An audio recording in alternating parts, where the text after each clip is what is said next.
बिस्मिल्लाहिर्रहमानिर्रहीम। अस्सलाम वालेकुम students, my name is Mahnoor Tariq and I welcome you all to pen gravity. आज की वीडियो में हम डिस्कस करेंगे 18 जुलाई के डॉन न्यूज़पेपर में पब्लिश होने वाले एडिटोरियल के बारे में, और फिर हम डिस्कस करेंगे कि कौन से क्वेश्चंस हैं जो कि CSS PMS में इस सारे रेलिवेंट डेटा से रेलिवेंट होंगे और किस तरह के क्वेश्चंस के अंदर आप ये डेटा इस्तेमाल कर सकते हैं। आप सबको जिस तरह पता है कि डॉन न्यूज़पेपर में 3+4 का फार्मूला यूज़ होता है, जिसमें 3 हमारे पास आते हैं एडिटोरियल्स। आज का एडिटोरियल है soaring again, terror in Kalat and economic exclusion. हम बेसिकली आज की वीडियो में ये डिस्कस करेंगे। इसके साथ साथ जो बच्चे हमारे रजिस्टर्ड हैं हमारे साथ, उनको ओपिनियन के ऊपर भी हर रोज़ जो है वीडियोस मिलती रहती हैं। आपको पता है कि डॉन न्यूज़पेपर में ये 4 ओपिनियन हर रोज़ शेयर होते हैं। तो अगर आप इनके हवाले से भी वीडियो लेना चाहते हैं तो आप ये गिवन नंबर पे फोकल पर्सन से कांटेक्ट करके आप हमारे साथ रजिस्टर हो सकते हैं, जिसमें हम ओपिनियन से रिलेटेड वीडियोस हर रोज़ शेयर करते हैं। रजिस्ट्रेशन के लिए ये नंबर आपकी स्क्रीन पे आ रहा होगा, आप इस पर कांटेक्ट हैं। और इसमें ये क्यों ज़रूरी है, क्योंकि आपको पता है डॉन न्यूज़पेपर जो है that is very essential for CSS and PMS exams. इससे ना सिर्फ आपकी इंग्लिश इम्प्रूव होती है, आपको वोकेबलरी मिलती है, एक्सप्रेशन मिलता है, आपको इसके साथ साथ नॉलेज मिलता है जो कि आप करंट अफेयर्स, पाकिस्तान अफेयर्स और अपने ऐसे के पेपर में यूज़ कर सकते हैं। इसके साथ साथ आप इस नॉलेज को अपने डिफरेंट ऑप्शनल्स में भी यूटिलाइज़ कर सकते हैं। फॉर एग्जांपल, अगर कोई आपका जेंडर से रिलेटेड कोई आर्टिकल या ओपिनियन शेयर होता है तो उसको आप कहाँ यूज़ कर सकते हैं, जेंडर स्टडीज़ के पेपर में यूज़ कर सकते हैं। कभी कभी इस्लामियात से रिलेटेड कुछ यूज़ हो जाता है, हिस्ट्री के ऊपर कोई होगा तो आप हिस्ट्री के ऊपर यूज़ कर सकते हैं। पॉलिटिकल साइंस की टर्म्स एंड टर्मिनोलॉजीज़ प्लस जो जियो पोलिटिकल सिचुएशन के ऊपर जो ओपिनियंस शेयर होते हैं, so that can be used in IR paper. हमारे डॉन न्यूज़पेपर के जो ओपिनियंस हैं वो पूरे एक साल के 2024 के जनवरी से लेकर 20 दिसंबर तक अवेलेबल हैं, और उनको जो हमारे रजिस्टर्ड स्टूडेंट्स हैं वो ऑलरेडी अवेल भी कर रहे हैं, और अगर आप लोग भी अवेल करना रजिस्टर करवाएं। इसके साथ साथ 2025 के जनवरी से लेकर जून तक के भी अवेलेबल हैं, तो इसकी भी रजिस्ट्रेशन आप हासिल कर सकते हैं।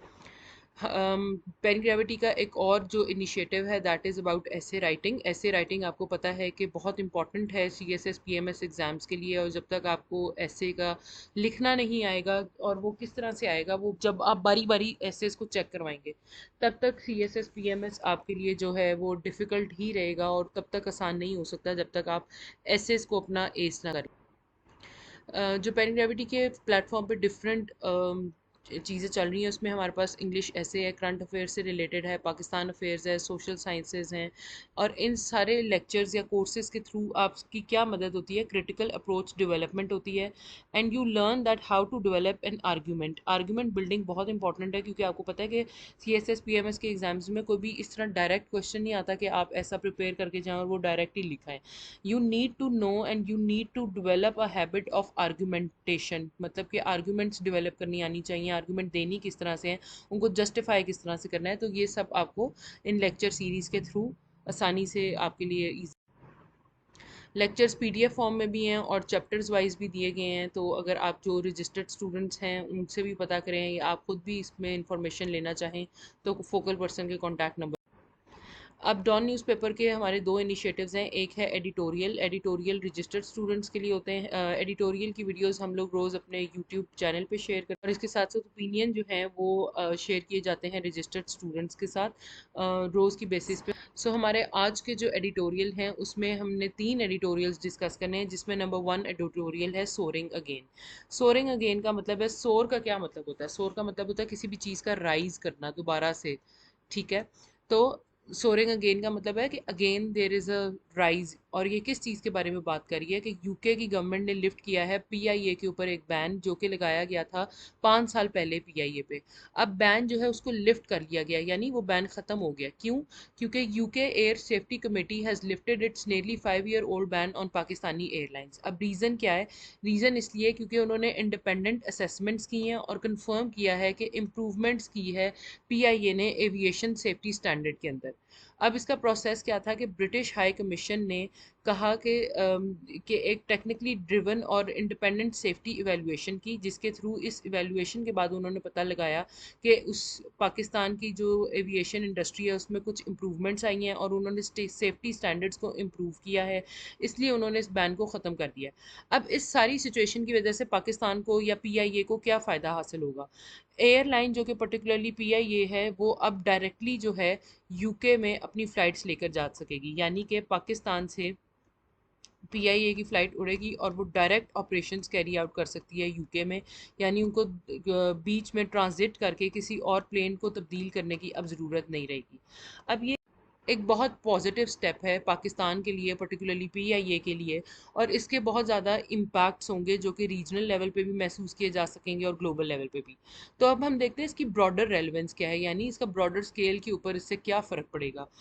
ईयू का बैन ऑलरेडी लिफ्ट हो गया है, ठीक है, और इसके बाद पीआईए को इजाज़त मिली 2024 में जनवरी में कि वो अपनी फ़्लाइट्स को जो है वो रिज्यूम कर सके। अब इसकी वजह से क्या है कि नेक्स्ट टारगेट क्या है पीआईए का, कि वो चाहते हैं कि यूएस की फ़्लाइट्स जो हैं उनको टारगेट किया जाए, और जिसमें जो ख्वाजा आसिफ हैं उन्होंने कहा है कि पीआईए को कि वो रिज्यूम करें यूएस फ़्लाइट्स बाय 2025।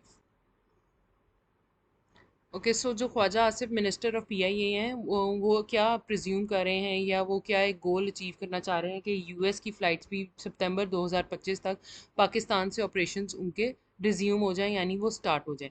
अब इसकी वजह से पाकिस्तान को क्या फ़ायदा हासिल होगा? फ़ायदा नंबर वन ये हासिल होगा कि पाकिस्तान में आपको जिस तरह पता है कि ऑलमोस्ट 1.6 मिलियन पाकिस्तानीज जो हैं वो यूके में रह रहे हैं।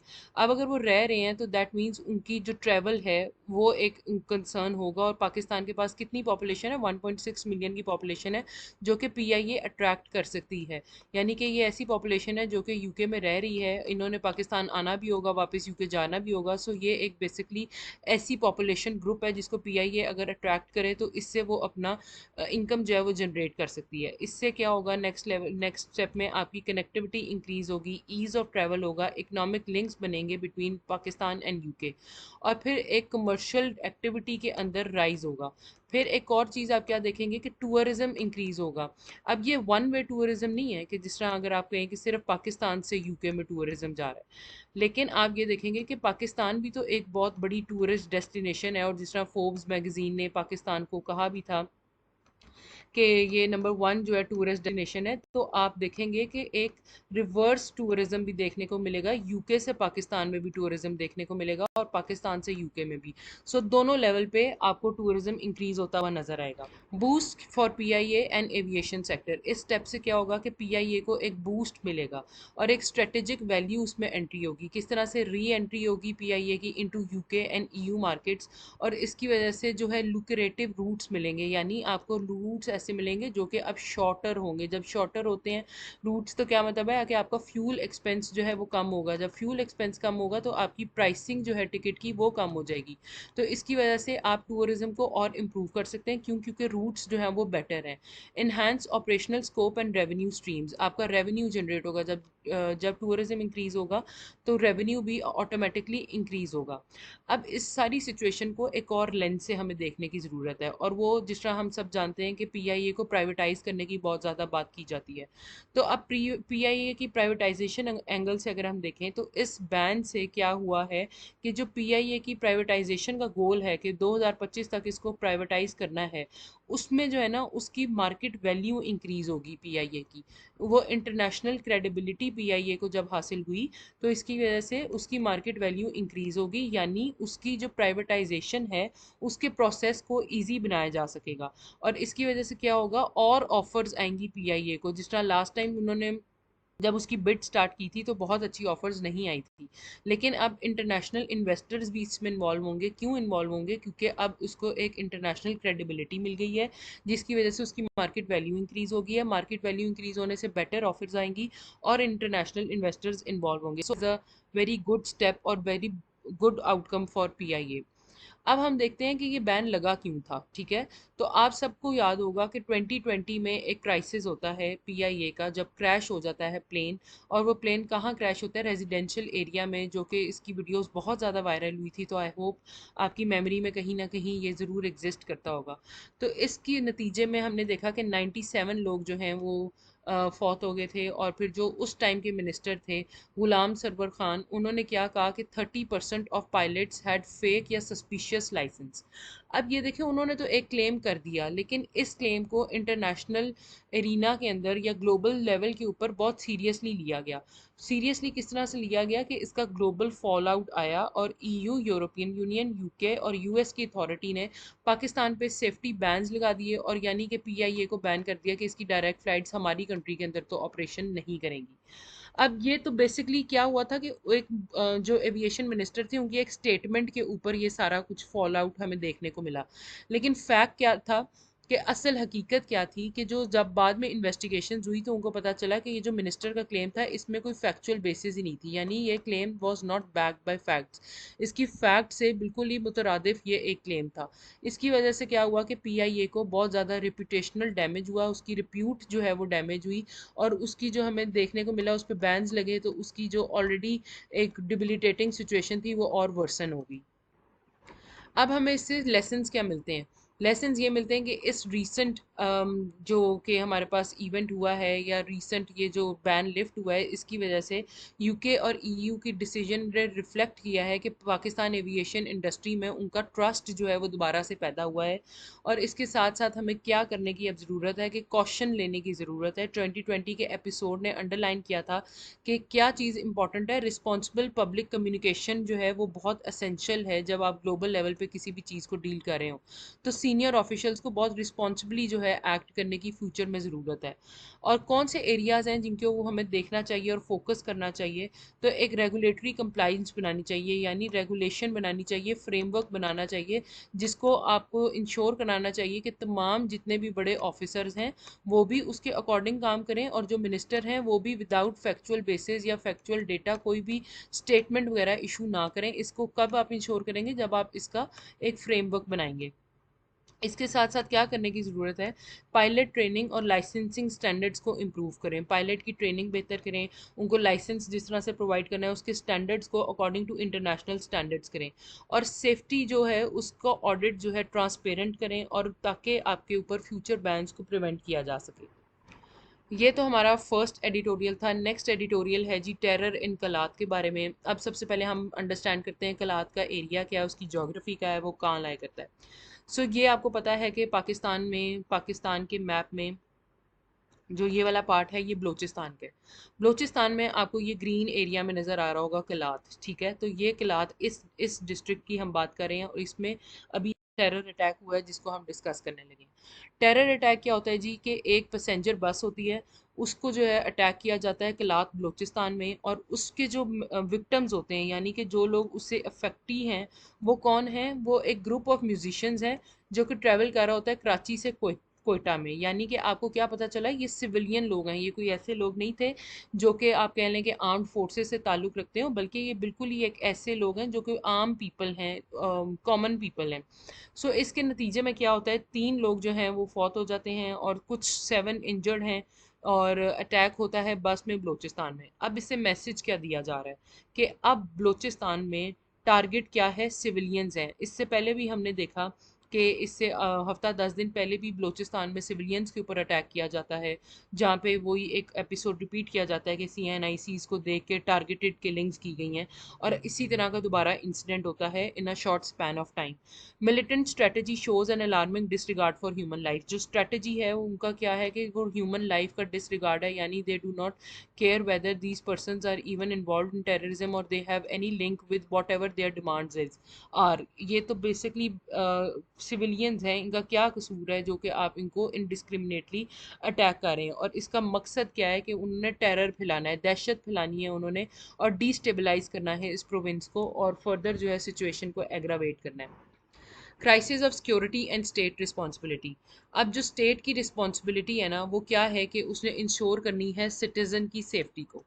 Continued attacks reflect failure in security policy and implementation. आपके पास ये बारी बारी जो अटैक्स हो रहे हैं वो क्या चीज़ पोर्ट्रे कर रहे हैं कि जो स्टेट है दैट हैज़ फेल्ड, किस चीज़ में फेल हो गई है कि इंश्योर कर सके सिक्योरिटी ऑफ इट्स सिटीजन और पॉलिसी की इम्प्लीमेंटेशन में। Repeated violence erodes public trust and avoids national disillusionment. अब आपके पास ये जो बारी बारी एपिसोड्स हो रहे हैं वायलेंस के, ये क्या कर रहा है, लोगों का trust in the government, in the governance structure, in the writ of the government, उन सबको ख़त्म कर रहा है और आपको एक नेशनल डिसइल्यूजनमेंट की तरफ लेकर जा रहा है, आपकी जो नेशनल डिसइंटीग्रेशन है उसकी तरफ लेकर जा रहा है। जितनी भी फोर्सेज हैं जो कि इंटीग्रेशन की तरफ वर्क कर रही हैं उस सब से पाकिस्तान को दूर करता जा रहा है। अब इस सारे एपिसोड के बाद हमारे पास स्टेट के हवाले से कुछ क्वेश्चंस अराइज होते हैं कि क्या ऐसे स्टेप्स लिए जा रहे हैं कि इस तरह के फ्यूचर स्टेप्स को डिटर किया जा सके, यानी इनको ख़त्म किया जा सके, इनको प्रिवेंट किया जा सके। कोई लिए जा रहे हैं या नहीं लिए जा रहे, ये सब क्वेश्चंस हैं जो कि सिटीजन्स को पूछ भी रहे हैं और पूछने चाहिए भी। What diplomatic and military options are on table, मतलब कि आप डिप्लोमेटिकली, पोलिटिकली और मिलिटरीली क्या ऐसे इकदाम ले सकते हैं कि इस सिचुएशन को ख़त्म करें, और क्या इस सिचुएशन को सीरियसली परसू कर रही है गवर्नमेंट के नहीं। How will Pakistan respond to alleged foreign sponsorship of terrorism. अब जब भी क्वेटा में कोई अटैक होता है तो हमारा स्टेट नैरेटिव उसमें ये आ जाता है कि जी ये इंडिया स्पॉन्सर्ड टेररिज्म है, जो पर्टिकुलरली जो बलूचिस्तान में हो रहा है और जो BLA की जो जितनी भी एक्टिविटीज़ हैं। ठीक है, मान लिया कि ये इंडिया जो है बहुत ज़्यादा उसका रोल है और ये कोई ऐसा क्लेम नहीं है जो विदाउट एविडेंस है। हमारे पास कुलभूषण यादव का जो पूरा एपिसोड था वो पोर्ट्रे करता है कि बिल्कुल इंडिया का इस सारे चीज़ों में हाथ है। लेकिन क्या सिर्फ महज ये कह देना कि हाँ जी फॉरेन स्पॉन्सर टेररिज्म है ये इनफ है? क्या ये स्टेट की रिस्पॉन्सिबिलिटी नहीं है कि even if it is foreign sponsor terrorism then it has to take certain steps to ensure that आप इस सब को ख़त्म करें, बिकॉज सिटीजन की safety is your first priority. और अगर आप वो ही नहीं कर पा रहे तो फिर आपने क्या करना है? तो क्या किस तरह से पाकिस्तान रिस्पॉन्ड करेगा फॉरेन स्पॉन्सर टेररिज्म को? आपके पास कोई पॉलिसी है, कोई फ्रेमवर्क है, कोई रिस्पॉन्स है इसका, पॉलिटिकली भी और डिप्लोमेटिकली भी? तो ये तमाम क्वेश्चन हैं जो कि स्टेट से पूछे जा रहे हैं। Cultural tragedy and human cost, victims of Kalat attack. अब विक्टिम्स कौन है इस रीसेंट अटैक के? वो म्यूजिशियंस हैं जो कि कल्चरल एक्टिविटीज़ की वजह से वहाँ जा रहे थे। देखें, आपका कल्चर जो है बेसिकली वो क्या कहता है कि आप डिफरेंट अपना कल्चर डिफरेंट जगहों पे उनको उसको स्प्रेड करें, और ये आपके तमाम कल्चरल राइट्स में भी आते हैं। जो international covenant on economic, social and cultural rights है, पाकिस्तान ने उसको साइन किया हुआ है। इसके मुताबिक कल्चर को प्रिजर्व करने का राइट पाकिस्तानी सिटीजन्स के पास है और आपके कॉन्स्टिट्यूशन के अंदर भी राइट्स प्रोवाइड किए गए हैं। तो क्या अपने कल्चर की इस तरह की एक्टिविटीज़ को करने जाना अपने ही मुल्क के एक सूबे में कोई जुर्म था जिसके ऊपर उनको मार दिया गया है? उनकी डेथ्स क्या रिप्रेजेंट करती हैं कि ये एक लॉस ऑफ हेरिटेज है, यानी कल्चरल लॉस है और ह्यूमैनिटी का भी लॉस है। इसकी इम्प्लीकेशंस क्या होंगी कि इस तरह के अटैक्स आपके स्टिफल कर देंगे कल्चरल एक्सप्रेशन, यानी रोक देंगे, स्टॉप कर देंगे कल्चरल एक्सप्रेशन, आपके कल्चर के स्प्रेड को, और एथनिक फॉल्ट लाइंस को डीपन कर देंगे, यानी कि एथनिसिटी की बेसिस के ऊपर जो आपकी फॉल्ट लाइंस हैं, जितना वायलेंस और एक्सट्रीमिज्म एग्जिस्ट करता है उनको वो और एग्जासरबेट कर देंगे। They aim to send a message no one is safe not even artist. ये उनका बेसिकली पर्पज़ है कि there is no not a single person in Pakistan who is safe. यहाँ पे आर्टिस्ट भी सेफ नहीं है, यहाँ पे मिलिट्री पर्सनल भी सेफ नहीं है, यहाँ पे डॉक्टर्स, इंजीनियर्स या एजुकेशन के हवाले से जो लोग काम कर रहे हैं कोई भी सेफ नहीं है। अब इसमें हमें बलोच लीडर्स को क्या करना चाहिए? उनको कंडेम करना चाहिए वायलेंस विदाउट एनी एम्बिग्विटी, यानी क्लियरली उनको विदाउट किसी इबहम उनको जो है वायलेंस को कंडेम करना चाहिए, ऑल सॉर्ट्स ऑफ वायलेंस को। Highlight positive aspirations and resilience of Baloch people. इसके साथ साथ उनको क्या करना चाहिए कि बलोच लोगों की रिजिलियंस को और पॉजिटिव एस्पिरेशंस को हाईलाइट करना चाहिए। Strategic failures and need for policy shift. अब करंट अप्रोच हमारी क्या है कि हम बहुत ज़्यादा रिलाई करते हैं मिलिट्री ऑपरेशंस के ऊपर, और इसकी वजह से हमने देखा है कि आप लोगों के दिलो दिमाग में कोई ज़्यादा इम्पैक्ट नहीं पड़ रहा, और उसको चेंज करने के लिए आपको कैंपेन्स करने की ज़रूरत है। तो ये तो हमारी थी करंट अप्रोच। अब हमें पॉलिसी रीथिंक की ज़रूरत है, यानी हमें पॉलिसी को चेंज करने की ज़रूरत है। जो इनफेक्टिव स्ट्रेटजीज़ हैं उनको ख़त्म किया जाए और अल्टरनेटिव पॉलिटिकल और सोशो इकोनॉमिक सॉल्यूशंस को तलाश किया जाए। और किस तरह से वो तलाश किया जाएगा? जब आप लोकल लीडरशिप और सिविल सोसाइटी को कॉन्फ्लिक्ट रेजोल्यूशन सिस्टम और स्ट्रक्चर का पार्ट अब इसमें कुछ स्टेप्स हैं या मेजर्स हैं जो कि किया जा सकता है, जिसके थ्रू एक मल्टी प्रोंग्ड रिस्पॉन्स दिया जा सकता है और बलूचिस्तान में पीस और स्टेबिलिटी को इंश्योर किया जा सकता है। उसमें क्या स्टेप्स आ सकते हैं जी? कि सबसे पहले आपने सोशो इकोनॉमिक डेवलपमेंट करनी है बलूचिस्तान में, उनको एट पार लेकर आना है विद अदर प्रोविंसेस। उसमें एजुकेशन को आम करना है, हेल्थ फैसिलिटीज़ प्रोवाइड करनी है और उनका जो सोशल स्ट्रक्चर है उसको आपको अपलिफ्ट करने की ज़रूरत है। इसी तरह फिर आपको डिप्लोमेटिक लेवल पे, पॉलिटिकल लेवल पे कुछ सोल्यूशंस जो हैं उनको अपनाने की ज़रूरत है। जो कि लोग वायलेंस एक्सट्रीमिज़म के अंदर निकले हैं, उनका पॉलिटिकल हल निकालने की ज़रूरत है। टारगेटेड एंटी मिलिटेंट ऑपरेशंस, जो एंटी मिलिटेंट ऑपरेशंस हैं जो कि हम ऑलरेडी भी करते रहे हैं, उनको टारगेटेड लेवल पे करना चाहिए। बॉर्डर कंट्रोल को इंश्योर करें ताकि जो फॉरेन स्पॉन्सर टेररिज्म है उसको बलूचिस्तान से रोका जा सके। इंटेलिजेंस गैदरिंग जो ऑपरेशंस हैं उसको आप इम्प्रूव करें और पब्लिक के ट्रस्ट को, पर्टिकुलरली बलोची पीपल के ट्रस्ट को आप दोबारा से रीगेन करने की कोशिश करें ताकि आप उस एरिया के अंदर एक लॉन्ग लास्टिंग पीस जो है उसको इंश्योर कर सकें। तो ये तो हमारा दूसरा एडिटोरियल था। अब हम नेक्स्ट एडिटोरियल की तरफ मूव करते हैं जिसका नाम है इकोनॉमिक एक्सक्लूजन। इकोनॉमिक एक्सक्लूजन के अंदर क्या बेसिकली डिस्कस किया गया है? जेंडर पे इनइक्वालिटी इन पाकिस्तान, यानी एक मर्द, मेन एंड वुमेन या मेल और फीमेल के दरमियान जो जेंडर के हवाले से, जेंडर की वजह से पे की जो आपकी सैलरीज हैं उनकी इनइक्वालिटी है उसको डिस्कस किया गया है। और ये एक परसिस्टेंट चैलेंज है जो कि पाकिस्तान में चलता आ रहा है। अब इंटरनेशनल लेबर ऑर्गेनाइजेशन जिसका पाकिस्तान पार्ट है, पाकिस्तान ने उसको रेटिफाई किया हुआ है। रेटिफाई का क्या मतलब होता है? पाकिस्तान ने उस कन्वेंशन को या उसकी जो रूल्स रेगुलेशंस हैं उनको अप्रूव किया हुआ है, साइन किया हुआ है और उनको अपने लीगल स्ट्रक्चर का पार्ट बनाया हुआ है। तो इसमें पाकिस्तान ने रेटिफाई किया हुआ है आईएलओ की equal remuneration convention in 2001। Remuneration क्या होता है? कोई भी चीज़ जो कि मॉनेटरी वैल्यू से रिलेट करती हो, जिस तरह आप कह सकते हैं यहाँ पे सैलरी या इनकम।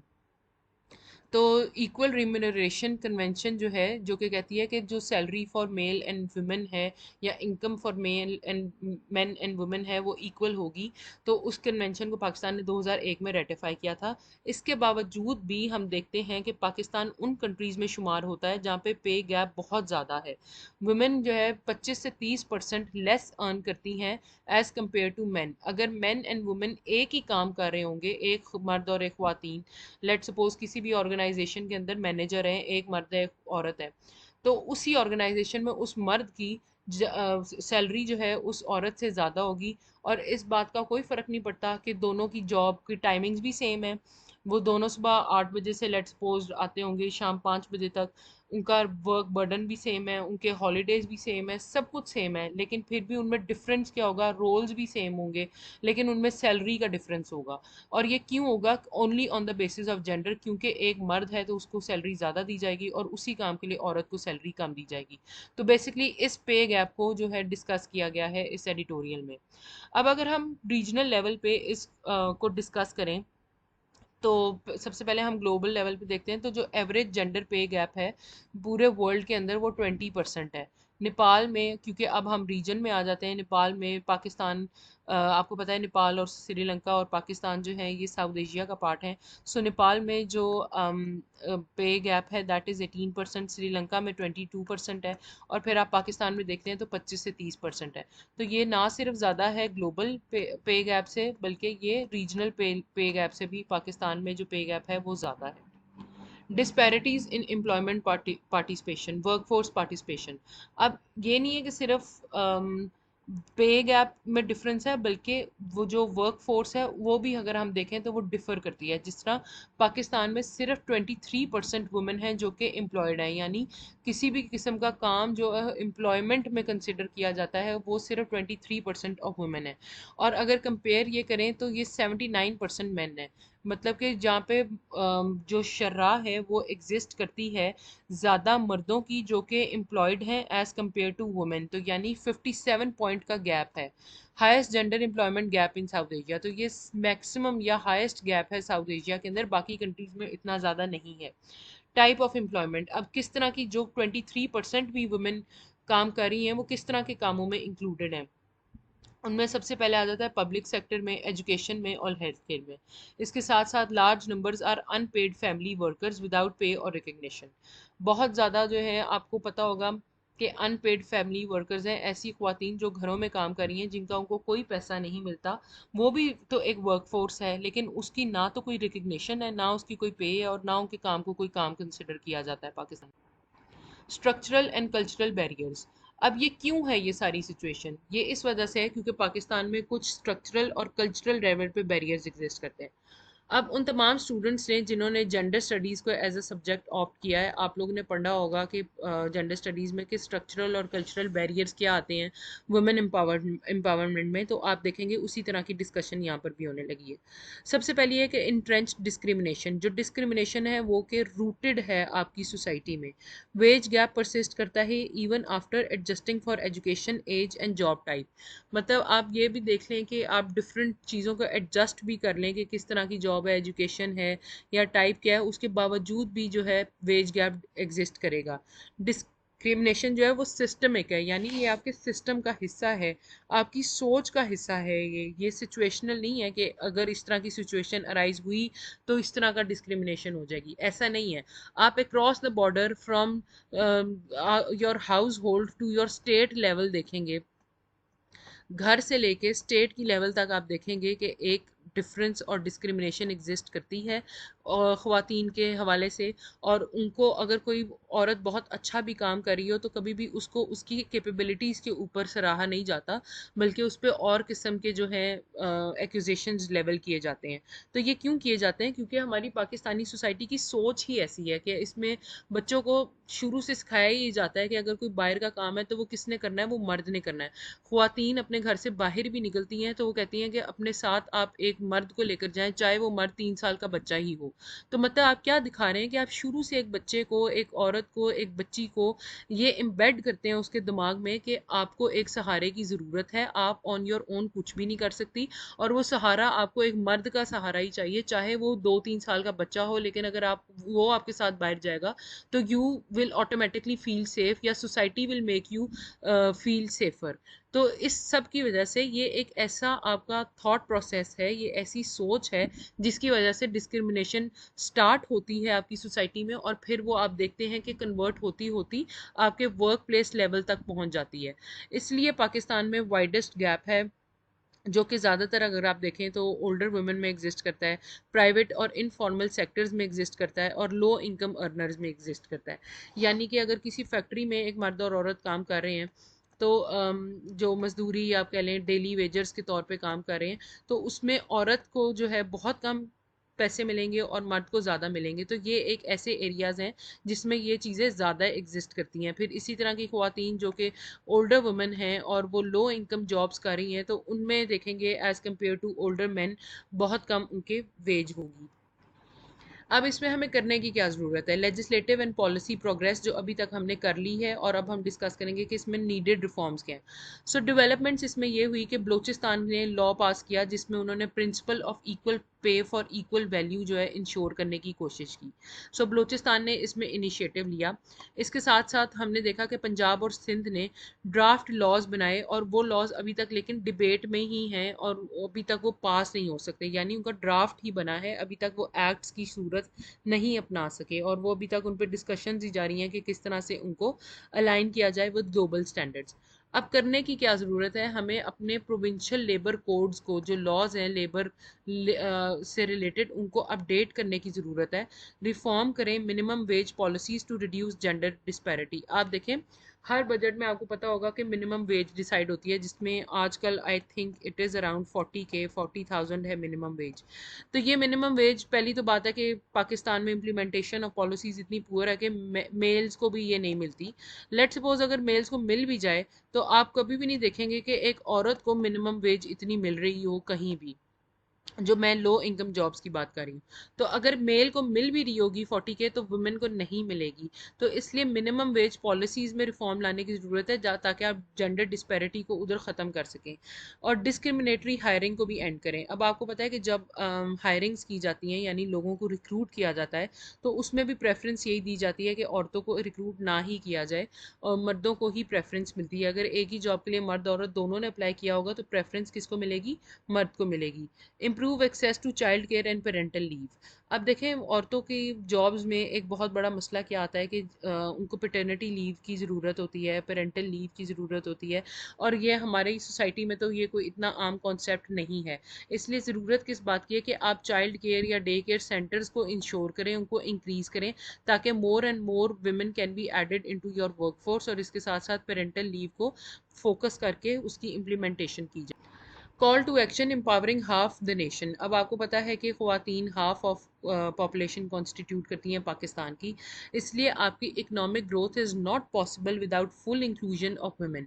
अगर आप वुमेन को वर्क रोज से वर्क लेबर से इग्नोर कर देंगे तो इसका मतलब है कि पाकिस्तान डेवलपमेंट की अपॉर्चुनिटीज़ को इग्नोर कर रहा है, और फिर आप ये बात भूल जाएं कि आप डेवलप कंट्रीज़ की लिस्ट में आपका शुमार हो पाएगा।